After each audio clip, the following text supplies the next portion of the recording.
ছিল কি ঘটনাটা কি হয়েছিল যদি আমাদের যদি একটু খুলে যদি বলতেন। আমার ছেলে সাইকেলেতে বড়িয়া তারপরে এই মালাইকারি ভাসে পাঠিয়ে গেছে ভাঙিয়ে গেছে জানি, কিন্তু পরে ডাক্তারে বলছে কি যে এমআরআই করলে ভালো হয়।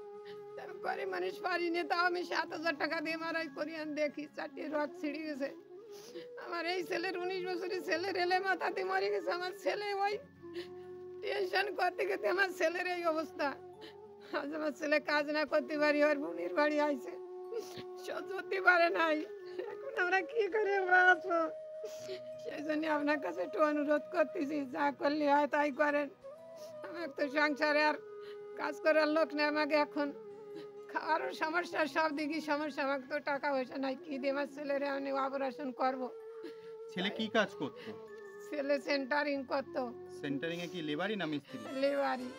একটা লেবার, একটা লেবার যারা অনেক মানুষ আছে ঠিক আছে আমার ভিডিও দেখে থাকে, একটা লেবার হার্ডলি মনে হয় দিন গেলে 350-400 টাকা ইনকাম করে, এর বেশি আর করতে পারে না। এই নিয়ে তার পরিবার, তার পরিবারে কজন আছে? আমরা 7 জন আছি। আমার একটা নাতি ছোট, 10 বছর বয়স কেবল, সে কি করতে পারে আনে। আর আর আমার এই ছেলেদের চিকিৎসা করতে না পারি তো আমার তো একদম অনুভব, আমরা কি করে বাঁচবো। কিচ্ছু হবে না, কিচ্ছু হবে না, আমরা সবাই আছি, আপনাদের সাথে আছি, পাশে আছি। আর আমার হাতে রয়েছে কিন্তু সুরক্ষার থেকে ঠিক আছে একটা ডায়গনোসিস, যেটা হচ্ছে তোমার রিপোর্ট 7,000 টাকাতে মনে হয় কোনো এমআরআই করানো হয়েছে। আর রয়েছে এদিকে তোমার একটা এক্স রে রিপোর্ট, ঠিক আছে, এক্স রে রিপোর্ট। আর এরকম অনেক আছে। ডাক্তারে কি বলছে? ডাক্তারে বলছে তো অপারেশন না করলে হবে না। আর আমরা টাকা জনি তো করতে পারতেছি না। কত টাকা লাগবে বলছে? 2.5 লাখ লাগবে বলছে, আমার তো 2.5 পয়সা নাই। ভেঙে পড়েন না, আমরা আছি তো। 2.5 লাখ, জানি না কি করে এই জিনিসটা পসিবল হবে, 2.5 লাখ। এবার একটা মধ্যবিত্ত ঠিক আছে, যে সংসারে ইনকাম করতো তার মানে অচল হয়ে যাওয়ার পর থেকে ঠিক আছে আমার মনে হয় না এই পরিবারটা এইভাবে কোথাও 2.5 লাখ টাকা করতে আজ পারবে। 5 মাস আমার ছেলের এই অবস্থা। 5 মাস? 5 মাসে ঘরে পড়া, 5 মাসে আমরা বাড়ি বেকারে আছি।